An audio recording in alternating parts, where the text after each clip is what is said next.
Okay, so ഇതാണ് ആപ്പിളിന്റെ latest iPhone 17. First തന്നെ വലിയൊരു സോറി ഉണ്ട്, കാരണം വീഡിയോ വൈകിയത് എനിക്കറിയാം. അതിനുള്ള പ്രധാന കാരണം എന്താണെന്നറിയാം, ഞാൻ ഈ സേജ് കളർ, ഈ ഗ്രീൻ കളറിന്റെ പുറകെ പോയതാണ് പണിയായി പോയത്.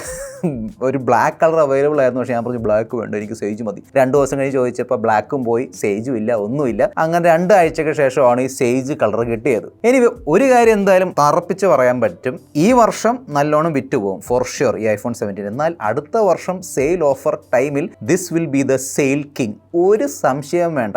സോ അതായത് ഇത്തവണ അത്യാവശ്യം അപ്ഗ്രേഡുകളോട് കൂടിയാണ് ആപ്പിൾ ഈ നോൺ പ്രോ വേരിയന്റ് ഇറക്കിയിരിക്കുന്നത്. പിന്നെ ഒരുപക്ഷെ ഞാൻ ഇതുവരെ ഫോൾഡ് 7ഉം പിന്നെ ഐഫോൺ 17 Pro Max ഉപയോഗിച്ചുകൊണ്ടിരുന്നതുകൊണ്ടായിരിക്കും ഇങ്ങോട്ടേക്ക് മാറിയപ്പോൾ നല്ലൊരു സുഖം, കയ്യിലെടുക്കാൻ എന്തൊരു സുഖം.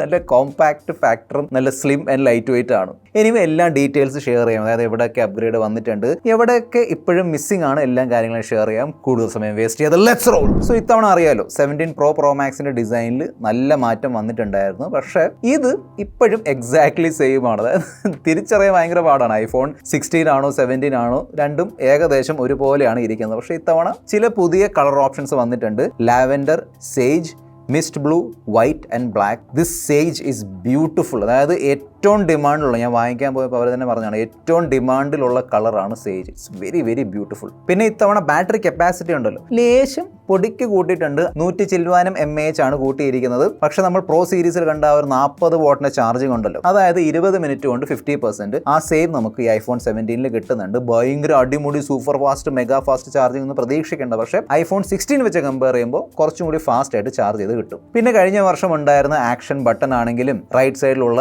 നോർമലി ആരും ഉപയോഗിക്കാത്ത ക്യാമറ കൺട്രോൾ ആണെങ്കിലും എല്ലാം ഈ ഫോണിലും കൊടുത്തിട്ടുണ്ട്. എന്നാൽ ഞാൻ നോട്ടീസ് ചെയ്ത കാര്യം എന്താണെന്ന് വെച്ചാൽ, ഇത്തവണ വെയിറ്റ് ആണെങ്കിലും തിക്നെസ് ആണെങ്കിലും ചെറുതായിട്ട് കൂട്ടിയിട്ടുണ്ട്. സോ 170 ഗ്രാമിൽ നിന്ന് 178 ഗ്രാം ആയിട്ടുണ്ട്. തിക്നെസ് 7.8 mm നിന്ന് 8 mm ആക്കിയിട്ടുണ്ട്. ഓക്കെ, എന്നാൽ ഇപ്പോഴും ഈ ടൈപ്പ് സി പോർട്ട് USB 2.0 ആണ്. ഓക്കെ, സോ നിങ്ങൾക്ക് ഫാസ്റ്റ് ട്രാൻസ്ഫർ സ്പീഡും പിന്നെ ഇവിടുന്ന് ഇങ്ങനെ ഔട്ട് എടുക്കുന്ന സംഭവമൊക്കെ വേണമെങ്കിൽ പ്രോ വേരിയന്റ് നോക്കേണ്ടി വരും. ഈവൻ 1,20,000 രൂപ കിട്ടുന്ന ഐഫോൺ എയറിൽ പോലും ആപ്പിൾ USB 3 തന്നിട്ടില്ല, അവിടെയും USB 2.0 ആണ്. എന്നാൽ ഇത്തവണ നമ്മുടെ ഡിസ്പ്ലേ പ്രൊട്ടക്ഷൻ ഉണ്ടല്ലോ, അത് അപ്ഗ്രേഡ് ചെയ്ത് സെറാമിക് ഷീൽഡ് 2 ആക്കിയിട്ടുണ്ട്. സോ എല്ലാ ഫോൺസിലും ഡിസ്പ്ലേ പ്രൊട്ടക്ഷൻ സെറാമിക് ഷീൽഡ് 2 ആണ്. ചുറ്റുമുള്ള ഫ്രെയിം അറിയാലോ, അലൂമിനിയം ഫ്രെയിം ആണ്. ബാക്കിൽ ഗ്ലാസ് ആണ് തന്നിരിക്കുന്നത്. പക്ഷേ ഈ ബാക്കിലുള്ള ഗ്ലാസിന്റെ പ്രൊട്ടക്ഷൻ ഞാൻ കുറെ തപ്പി കിട്ടിയില്ല. സെറാമിക് ഷീൽഡ് ഉണ്ടോ ഇല്ലയോ, I am not sure. Okay, so നിങ്ങൾക്ക് അറിയാമെങ്കിൽ താഴെ കമന്റ് ബോക്സിൽ എഴുതി അറിയിക്കുക. വർഷങ്ങളുടെ കാത്തിരിപ്പിന് ശേഷം ഫൈനലി ആപ്പിൾ അവരുടെ നോൺ പ്രോ വേരിയൻസിന്റെ ഡിസ്പ്ലേയിൽ 120 ഹെർട്സിന്റെ പ്രോ മോഷൻ ഫീച്ചർ ഇട്ട് തന്നിട്ടുണ്ട്.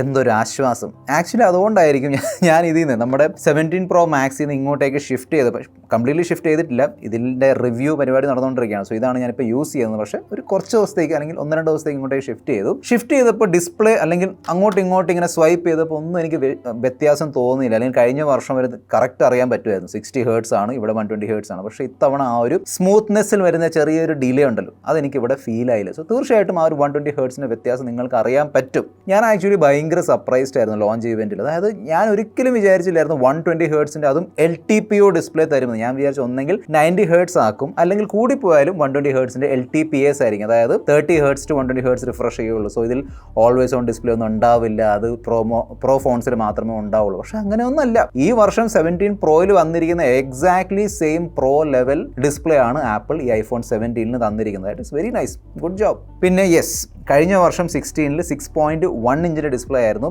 പ്രോയിലുള്ള എക്സാക്ട്ലി സെയിം ഡിസ്പ്ലേ ആണല്ലോ തന്നിരിക്കുന്നത്. സോ ഇത്തവണ വന്നിരിക്കുന്ന ഡിസ്പ്ലേ 6.3 ഇഞ്ച് സൈസിലുള്ള ഡിസ്പ്ലേ ആണ്. വളരെ വളരെ മിനിമം ബെസൽസോട് കൂടിയാണ് വരുന്നത്. വേറെ പ്രത്യേകിച്ചൊന്നും പറയാനില്ല, നല്ല ഡിസ്പ്ലേ ആണ്, നല്ല കളേഴ്സ് ഉണ്ട്, അതായത് പ്രോപ്പർ ഫ്ലാഗ്ഷിപ്പ് ലെവൽ ഡിസ്പ്ലേ ആണ് തന്നിരിക്കുന്നത്. പിന്നെ ആപ്പിളിന്റെ ലേറ്റസ്റ്റ് 3 നാനോമീറ്റർ A19 ചിപ്സെറ്റ് ആണ് വന്നിരിക്കുന്നത്. തീർച്ചയായിട്ടും പ്രോയിലും പ്രോ മാക്സിലുള്ള A19 പ്രോയുടെ അത്രയും പവർ ഇല്ലെങ്കിലും ഐ ആം ഷ്യൂർ 90 അല്ലെങ്കിൽ ഒന്നോടൊന്ന് കൂട്ടി പറയാം 95% ആളുകൾ പോലും ഈ ചിപ്സെറ്റിന്റെ ഫുൾ പൊട്ടൻഷ്യൽ അല്ലെങ്കിൽ ഈ ചിപ്സെറ്റിന്റെ ഫുൾ പെർഫോമൻസ് യൂസ് ചെയ്യാൻ പോകുന്നില്ല. സോ പ്രോ ഫോൺസ് വാങ്ങാതെ ഇത് വാങ്ങിയാൽ പെർഫോമൻസ് എവിടെയെങ്കിലും പ്രശ്നം വരുമോ, അങ്ങനത്തെ സംഭവം ഒന്നുമില്ല. ഓക്കെ, ഇവിടെ നല്ല പെർഫോമൻസ് ആണ് കിട്ടുന്നത്. പിന്നെ ഗെയിമേഴ്സിന് ഒരു നല്ല വാർത്തയുണ്ട്, അതായത് 120 ഹെർട്സ് ഡിസ്പ്ലേ വന്നിരിക്കുന്നതുകൊണ്ട് ഇപ്പോൾ നിങ്ങൾക്ക് BGMI ആണെങ്കിൽ COD ആണെങ്കിൽ അല്ലെങ്കിൽ വേറെ കൂടിയ FPS ഉള്ള ഗെയിം ആണെങ്കിൽ നിങ്ങൾക്ക് അത്യാവശ്യം കൂടിയ FPSൽ കളിക്കാൻ പറ്റും. 60 FPSന്റെ ആ ഒരു ബ്ലോക്ക് ഇനി അങ്ങോട്ട് ഉണ്ടാവില്ല.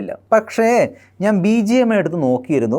ഫസ്റ്റ് അതായത് ഔട്ട് ഓഫ് ദ ബോക്സ് ഈ രണ്ടിലും 60 FPS, അതായത് ആ ഒരു എക്സ്ട്രീം മാത്രമേ ഉണ്ടായിരുന്നുള്ളൂ. അപ്ഡേറ്റ് വന്നു, ഇവിടെ ആ ഒരു അൾട്രാ എക്സ്ട്രീം അല്ലെങ്കിൽ 120 FPS വന്നിട്ടുണ്ട്. പക്ഷേ ഇവിടെ ഇപ്പോഴും എക്സ്ട്രീം പ്ലസ് ആണ്, 90 FPS മാത്രമേ ഉള്ളൂ. സോ ഇനി അപ്ഡേറ്റിന് ശേഷം ഇനിയും 120 FPS വരും. ഐ ഡോണ്ട് നോ എന്തുകൊണ്ടാണ് അത് അവിടെ കട്ട് ഓഫ് ചെയ്ത് വെച്ചിരിക്കുന്നത്. കാരണം A19 is easily powerful enough to get 120 FPS, എനിക്ക് അങ്ങനെയാണ് തോന്നുന്നത്. പക്ഷേ ഐ ഡോണ്ട് നോ. എന്നാൽ ആപ്പിൾ ചെയ്ത ഒരു നല്ല കാര്യം എന്താണെന്ന് വെച്ചാൽ ആ 128 GB ഉണ്ടല്ലോ, അതെടുത്ത് പള്ളയെ കളഞ്ഞിട്ട് 256 GB ആണ് ഇപ്പം സ്റ്റാർട്ടിങ്. പ്ലസ് കഴിഞ്ഞ വർഷം 256 GB വന്ന പ്രൈസ് ഉണ്ടല്ലോ, അതിനേക്കാളും കുറഞ്ഞ പ്രൈസിലാണ് ഇത്തവണ ഈ iPhone 17ന്റെ 256 GB വന്നിരിക്കുന്നത്. എന്നാൽ അതേ സമയത്ത് പുറത്ത്, അതായത് US-ലൊക്കെ കഴിഞ്ഞ വർഷം 128 GB വന്ന എക്സാക്ട്ലി സെയിം പ്രൈസിലാണ് 250 GB വന്നിരിക്കുന്നത്. പക്ഷേ ഇത്തവണ ഇന്ത്യയിൽ 3000 റുപ്പീസ് ആപ്പിൾ കൂട്ടിയിട്ടുണ്ട്, 82,990 രൂപ. നിങ്ങളുടെ കയ്യിൽ ICICI അല്ലെങ്കിൽ SBI എന്ന് തോന്നുന്നു, ഈ രണ്ട് ബാങ്കിന്റെ ക്രെഡിറ്റ് കാർഡ് ഉണ്ടെങ്കിൽ നിങ്ങൾക്ക് 6000 റുപ്പീസ് ഓഫ് കിട്ടും. ഞാനും ആ ഓഫ് ഈടാക്കി. ഓക്കെ, അങ്ങനെ എനിക്ക് ഈ ഒരു ഫോൺ 76,990 എന്ന പ്രൈസിലാണ് കിട്ടിയിരിക്കുന്നത്. പിന്നെ എൻ്റെ ഇനീഷ്യൽ യൂസിൽ അങ്ങനെ ഭയങ്കരമായിട്ടുള്ള ഹീറ്റിങ്ങും ത്രോട്ടലിംഗ് ഒന്നും ഞാൻ നോട്ടീസ് ചെയ്തില്ല. ഓക്കെ, യെസ്, പുറത്ത് കൊണ്ടുപോയിട്ട്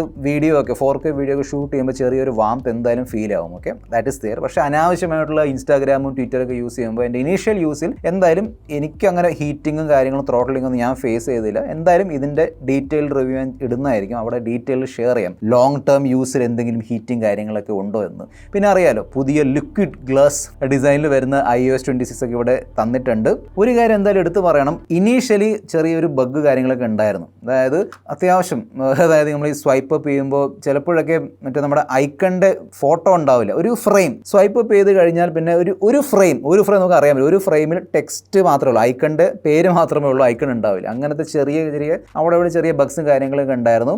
പിന്നെ ഒരു അപ്ഡേറ്റ് വന്നു, അതിനുശേഷം കുറച്ചും കൂടി ബെറ്റർ ആണ്. പക്ഷേ ഇപ്പോഴും ആ ഒരു, ഇനി ഞാനൊരു പക്ഷേ 1 UI 7 8 ഒക്കെ ഉപയോഗിച്ചുകൊണ്ടായിരിക്കും, അതിലൊരു രക്ഷയില്ലാത്ത സ്മൂത്ത്നെസ് ആണ്. ഇവിടെ ഇനിയും അപ്ഡേറ്റിന് ആവശ്യമുണ്ട്. ക്യാമറ ഡിപ്പാർട്ട്മെൻറ്റ് നോക്കുകയാണെങ്കിൽ ഫ്രണ്ടിലും ബാക്കിലും രണ്ടിടത്തും അപ്ഗ്രേഡ് വന്നിട്ടുണ്ട്. ഫ്രണ്ടിലെ അപ്ഗ്രേഡ് അറിയാലോ, ഞാൻ ഓൾറെഡി 2 തവണ അത് എക്സ്പ്ലെയിൻ ചെയ്തിട്ടുണ്ട്, വീണ്ടും കംപ്ലീറ്റ്ലി എക്സ്പ്ലെയിൻ ചെയ്യാൻ പോകുന്നില്ല. പ്രോ മാക്സിൻ്റെ എയറിലെ വീഡിയോ എക്സ്പ്ലെയിൻ ചെയ്തിട്ടുണ്ടായിരുന്നു. അതായത് നമ്മുടെ സ്ക്വയർ ഷേപ്പിലുള്ള 18 മെഗാപിക്സൽ പുതിയ സ്ക്വയർ ഷേപ്പ് 18 മെഗാപിക്സൽ സെൽഫി ക്യാമറയാണ് വന്നിരിക്കുന്നത്. അതായത് നമുക്ക് ഈ ഒരു ഫോൺ ഇങ്ങനെ പിടിച്ചുകൊണ്ട് തന്നെ portrait and landscape photos and videos shoot ചെയ്യാൻ പറ്റും. ദാറ്റ് ഈസ് വെരി കൺവീനിയൻറ്റ്, ഭയങ്കര ഒരു യൂസ്ഫുൾ ഫീച്ചർ ആയിട്ടാണ് എനിക്ക് പേഴ്സണലി തോന്നിയത്. അതായത് എയർ പ്രോ ആൻഡ് പ്രോ മാക്സിലുള്ള എക്സാക്ട്ലി സെയിം സെൽഫി ക്യാമറയാണ് ഇവിടെയും തന്നിരിക്കുന്നത്. സെൽഫി ക്യാമറ പെർഫോമൻസ് നൈസ് ആണ്. അതായത് പ്രത്യേകിച്ചും ഈ ഫീൽഡ് ഓഫ് വ്യൂ ഉണ്ടല്ലോ, നല്ല വൈഡ് സെൽഫി ഫോട്ടോസ് എടുക്കാൻ പറ്റും, ആൻഡ് സെൽഫി വീഡിയോസും നല്ല വൈഡ് സെൽഫി ഫോട്ടോസും വീഡിയോസ് എടുക്കാൻ പറ്റും. പിന്നെ ഞാൻ പറഞ്ഞ പോലെ സെൻട്രൽ സ്റ്റേജ് ഒക്കെ സപ്പോർട്ട് ചെയ്യുന്നുണ്ട്. ബാക്ക് ക്യാമറ നോക്കുകയാണെങ്കിൽ മെയിൻ ക്യാമറ ആ സെയിം കഴിഞ്ഞ വർഷത്തെ 48 മെഗാപിക്സൽ മെയിൻ ക്യാമറയാണ് വന്നിരിക്കുന്നത്. നല്ല ഫോട്ടോസ് ആണ് എടുക്കുന്നത്. അങ്ങനെ ഞെട്ടിപ്പിക്കുന്ന ഫോട്ടോസ് അല്ലെങ്കിൽ വിവോ, ഷവോമി പോലുള്ള കമ്പനികൾ തരുന്ന ഞെട്ടിപ്പിക്കുന്ന ഫോട്ടോസ് ഒന്നും പ്രതീക്ഷിക്കേണ്ട. പക്ഷേ photos are good. Skin tone ആണെങ്കിലും കളേഴ്സ് ആണെങ്കിലും നല്ല കോൺട്രാസ്റ്റ് ഉള്ള ഫോട്ടോസ് ആണ് തരുന്നത്. ഡൈനാമിക് റേഞ്ച്, അതായത് സ്കൈ ആണെങ്കിലും ഫോർഗ്രൗണ്ട് ആണെങ്കിലും എല്ലാം നല്ലോണം തന്നെ മാനേജ് ചെയ്യുന്നുണ്ട്. 1x and 2x മോഡിൽ പോർട്രേറ്റ് ഫോട്ടോസ് എടുക്കാൻ പറ്റും. ഓക്കെ, ചില സാമ്പിൾസ് ഷെയർ ചെയ്യുന്നുണ്ട്, കണ്ടു നോക്കുക. ക്രോപ്പ് ചെയ്ത് എടുക്കുന്ന ഫോട്ടോസ് ആണ്, ഡീറ്റെയിൽസ് ഒക്കെ ഉണ്ട്. എന്നാൽ ഇത്തവണ അൾട്രാവൈഡ് ക്യാമറ അപ്ഗ്രേഡ് ചെയ്ത് 48 മെഗാപിക്സൽ ആക്കിയിട്ടുണ്ട്. സോ നല്ല ഡീറ്റെയിൽ ഉള്ള അൾട്രാവൈഡ് ഫോട്ടോസും മാക്രോ ഫോട്ടോസ് ഒക്കെ ഷൂട്ട് ചെയ്യാൻ പറ്റും. പിന്നെ വീഡിയോ പെർഫോമൻസിനെ കുറിച്ച് ഞാൻ കൂടുതൽ എടുത്ത് പറയേണ്ട ആവശ്യമില്ല. കിടിലൻ വീഡിയോ പെർഫോമൻസ് ആണ്. 4K 60 FPS എടുക്കാൻ പറ്റും. സ്കൈ ആണെങ്കിലും നമ്മുടെ ഫേസ് ആണെങ്കിലും ബിൽഡിംഗ്, നമ്മൾ എന്തിൻ്റെയാണ് വീഡിയോ എടുക്കുന്നത് അത് വളരെ നല്ലോണമാണ് ഈ ഫോൺ ക്യാപ്ചർ ചെയ്യുന്നത്. Okay, very very good video performance. So ഈ വർഷം ആപ്പിൾ അവരുടെ നോൺ പ്രോ ഫോണിലും പവർ കൊണ്ടുവന്നിട്ടുണ്ട്.